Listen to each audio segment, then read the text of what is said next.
Hi everyone, so today is going to be my labor and delivery story, and I did have a few requests to share my story, so here it is. I have my notes here because sometimes I forget things and it's a lot of notes, so hopefully this video isn't too long, so maybe grab some coffee, some tea, some soda, some water. August 5th was my due date and I had an appointment with my midwife. So that morning, my midwife had strongly recommended me to get induced as soon as possible because, as you guys know, I had gestational diabetes and I also had a history of hypertension. So because of those two things, she wanted me to have this baby as soon as possible. And she really didn't have to pull my leg too hard. I said yes. The sooner the better, and so she had me scheduled for a induction the very next day. But before that, during that same appointment, she asked if I wanted my membranes stripped. So basically, she scraped down there and she took out my mucus plug. And that just basically helps get the party started. She warned me that I may actually go into labor because she took out my mucus plug and that my contractions may get worse during the day, but that didn't happen. I was actually hoping that I didn't have to be induced and I would just go into labor naturally. My contractions were probably 12 to 10 minutes apart and they weren't really that uncomfortable. They were basically just tightening of the abdomen. And that's how it was throughout the whole day, the whole night. The very next day, I arrived at the hospital at around 6:30 in the morning, and the nurses hooked me up to the IV, they hooked me up to the monitors, and they were just checking the baby's heart and my heart and making sure my contractions weren't going too crazy. So at around 9 in the morning, it was a very slow process. I thought by 7 a.m. they were just going to start the induction, but no. At 9 a.m., the midwife came in and she checked my cervix. I was 4 centimeters dilated, and that is when she finally said, okay, we're going to give you the pitocin. So then 10 a.m. came along and I still really wasn't feeling anything. I thought that with the pitocin it would really kick in and my contractions would be off the roof, but they weren't really intense at all. However, they were a little bit closer. They were about 8 to 7 minutes apart. So then by 11 a.m., my midwife came in and she gave me this huge exercise ball. She had me sit on it for about half an hour and I was basically just rocking back and forth, and that was to get Luna to drop a little bit. So then after that, she had me sit on a chair for another half an hour, and then she finally had me lay back down on the bed. 4:30 came around and I still really wasn't feeling any differently. I still had the same old contractions. They just felt like tightening of the abdomen. And so since there really wasn't any progression, the doctor decided to break my water, which is always lovely. I had the doctor break my water for an Athena, and so I knew that once the water breaks, the pain will come. And yes it did. And I believe before they broke my water, they did check my cervix and I was 7 centimeters dilated. So, okay, so after they broke my water, I was in intense pain and my contractions were, I want to say they were about 2 to a minute apart.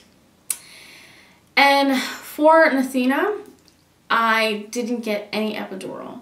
But this time around, I don't know if it was because of the pitocin, but the pain was 10 times worse and I just could not stand it. And I knew that I had to stay focused, and in order to stay focused, especially during pushing, I had to get the epidural. So I decided to get the epidural, and honestly the epidural really isn't all too bad because you're already dealing with the contractions, and the contractions just definitely beat out the pain of getting the epidural. So after the epidural, for whatever reason, I still don't know to this day, they had me lay on my right side, which really wasn't a good thing because all of the pain medicine was going to my right side, and I started getting intense pain on my left side.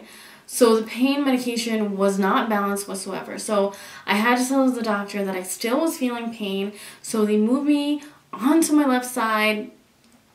And finally, after, I don't know, 20 minutes, the pain kind of subsided. I still felt pain on that side, but it wasn't as bad. But the pain levels definitely were not balanced whatsoever. So I don't know why they had me laying on my side, but they did. And honestly, that was probably one of the worst things that they did. At 5:40 p.m., that's when I really started to feel the pressure. And it's funny because I thought with the epidural I wasn't going to feel anything, but you were definitely going to feel pressure no matter what. So, and also my left side still was kind of hurting, so I still had pain. It wasn't as intense, but there was still pain there. So they had me push, and I was pushing on my back for a while. I was also pushing on my left side, and they had me go back onto my back. So I will say that it got really, really scary because Luna's heart rate was dropping, and the midwife was just trying to reassure me that that was normal, that was just part of pushing and just the stress of it all.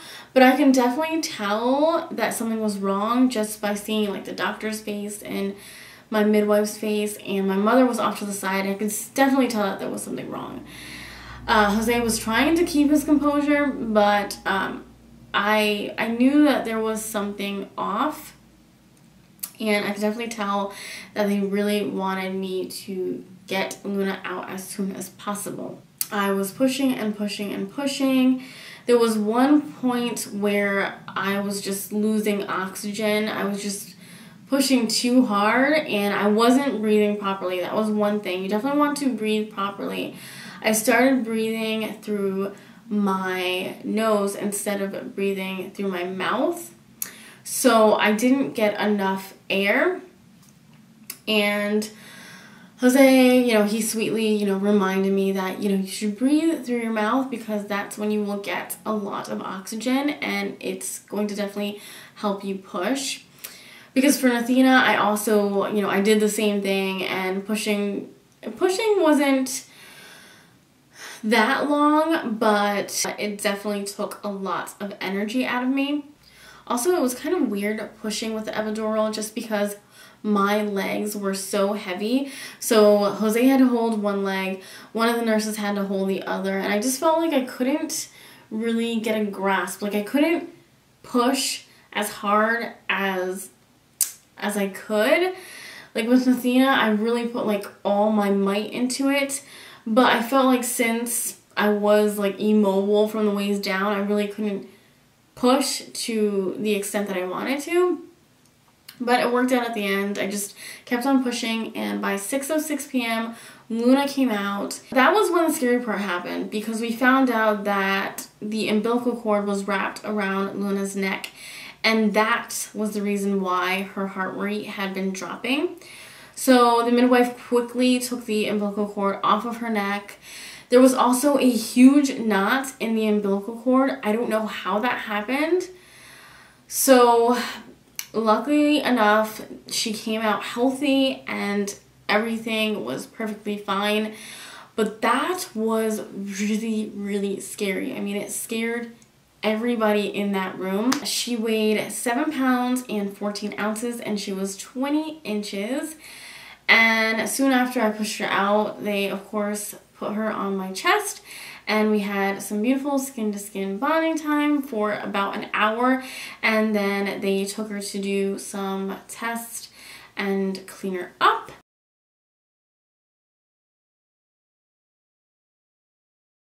Regardless of the scary moments, all in all, it was a beautiful moment, and now that Luna is here, I just feel like my family is complete now. And I'm so thankful for all of my blessings. I also want to mention that the epidural did not wear off until 3:30 a.m. the next morning. And that was about, I don't know, 11 hours of feeling numb from the waist down, and that was so scary. Even the doctors did not know what was going on.